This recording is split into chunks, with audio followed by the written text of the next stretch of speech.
Welcome to the Real News Network. I'm Paul Jay. We're still in Washington. We're talking about the Tuesday night election results. And we're now joined by Daphne Wysham. She works on environmental issues at the Institute for Policy Studies.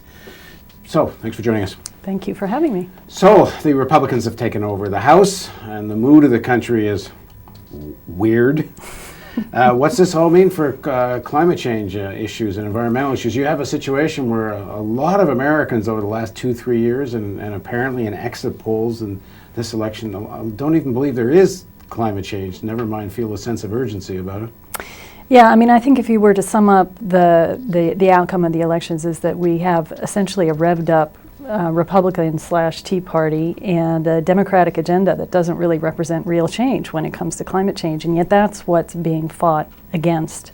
And in some cases, when the Tea Party elements, the climate denialists, the people that are punishing those members of Congress who supported cap and trade are losing. And I'm sorry, they are winning.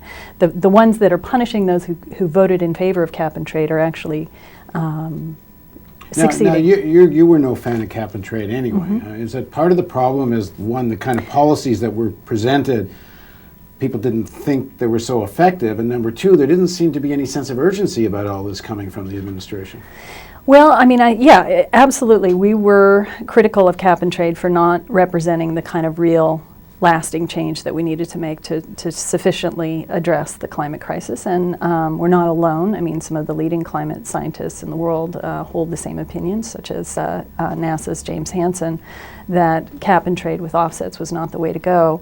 Now we're fighting a rearguard battle in states like California that have managed to pass cap and trade legislation, where oil company money, out-of-state oil company money, is essentially fueling a Proposition 23, that was to put on hold AB 32, the California Cap and Trade with Offsets bill. So this is one of the bright spots of tonight's election? Bright, and yet, because 23 went down. Start reading the fine print. Yes, Prop 23 has apparently gone down. That's what we're hearing. However, now the California's the regulatory body that's actually going to be implementing the cap and trade legislation has said, essentially, we're going to give a free pass to polluters for the next 3 years. They'll have, I mean, it's essentially a reiteration of what happened under Waxman and Markey, where we're giving away all these free offsets, free emissions permits, in the interest of making this as cheap and economically viable as possible for California in a time of crisis, which is understandable. However, if the end result is not an overall reductions in greenhouse gas emissions, but simply shipping them off to another part of the country or another part of the world, what actually have we achieved other than perhaps raising the price of energy for certain members of, people that are buying electricity from the grid? Raising the price of goods that are produced in California, potentially losing some jobs there. Of course, there are some positive sides to AB 32, including the fact that there are incentives for renewable energy. But we could go at this problem differently. And I think, unfortunately, what we're doing is sort of reiterating the same tired mantra of cap and trade, even though it's not working at the international level. It hasn't generated any enthusiasm at the national level, and it's not resulting in real emissions reductions. President Obama, when he ran, linked these two issues, which was the solution to the economic crisis was going to be this big expansion in expenditure in infrastructure in a new green economy. Right. We have heard next to nothing about it. One of the great opportunities would have been the retooling of the auto industry in Detroit, instead of just throwing money at it, turning that into a center of green production. So if you don't get it from the leadership of the Democratic Party, where is there going to come any sense of urgency? Because there's certainly, in terms of American public opinion right now, and I mean the two words not heard, I should say 3 words not heard in the election campaign. One was war, never heard, and the other two, climate change. Like nobody talked about it. I know, and it is frightening, and it's one of the reasons why it's really important to be looking at where is the money coming from in these elections. And what we know is staggering, and also what we don't know is equally staggering. We know that the U.S. Chamber of Commerce has been a funnel for a lot of oil, gas, and coal money, specifically to be fighting any sort of clean energy initiatives at the state, local and national level. We know that the Tea Party has been funded largely by the billionaire Koch brothers, who got their money from the oil refining business. And we also know that European polluters have thrown a lot of money into the U.S. election process in support of climate denialists. So we know Fox News has contributed to the U.S. Chamber of Commerce with this dirty energy agenda. So what we're getting is both a media message and a campaign agenda that perpetuates this confusion, this climate denial, the sense that that climate change, maybe it's happening, but it's probably due to natural causes, as I think Sarah Palin is on that sort of line of thinking. But certainly it has nothing to do with fossil fuels, even though across the board, every climate scientist says CO2 causes, in the Earth's atmosphere, causes the Earth to warm, and when you burn fossil fuels, you get CO2. So what do you do about it? I know we've tried to get scientists to debate people who are critical of the human-made climate change thesis. It's very hard to get a scientist involved. They'd say it's not worth debating. They say, well, it gives them credibility. Right. And it seems that almost by default, the anti-climate change science position is winning because no one's willing to go out there and fight it face to face. I mean, is this not also part of the problem? Well, I mean, I think it's sort of a sad commentary when we expect our scientists to have to get that engaged in the political process when, essentially they are sort of trained to remain objective and to try to not take sides one way or another, to just be on the side of scientific truth. And yet, they're constantly being sort of spun through this political machine. My feeling is that the Obama administration should be the bully pulpit for this issue.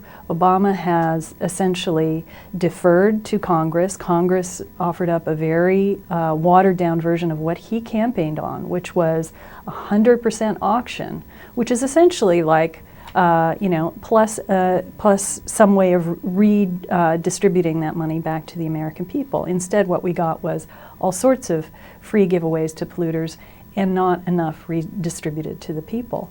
Had he really pushed this agenda much more strongly, either through a vast increase in the amount of government support for the kind of clean energy industries that we really need to see in this country, as well as in the auto industry and elsewhere, but public transportation, we could have moved further. I believe we could have moved further in the last 2 years than we did. Instead, what we're now doing is defending, at best, a pretty weak climate law in California. And we may actually see, as a result of EPA authority being offered up as one of the bargaining chips by various members of the House and Senate and the Democratic Party, we may actually see EPA authority being just continually hammered on over the next 2 years. We'll see probably Lisa Jackson being brought forward and asked to testify and defend this. Even a conservative Supreme Court has decided the EPA does have the authority to regulate greenhouse gas emissions. In fact, I think they said under not the only Clean you Air have Act. the authority, they even said you should. They actually exactly directed them to do it. And yet what we will probably see over the next 2 years is just more delay. So the issue really fundamentally is none of the politicians that are controlling both parties are willing to fight fossil fuel industry. So what should people do? Well, the good news is that the grassroots struggles are succeeding.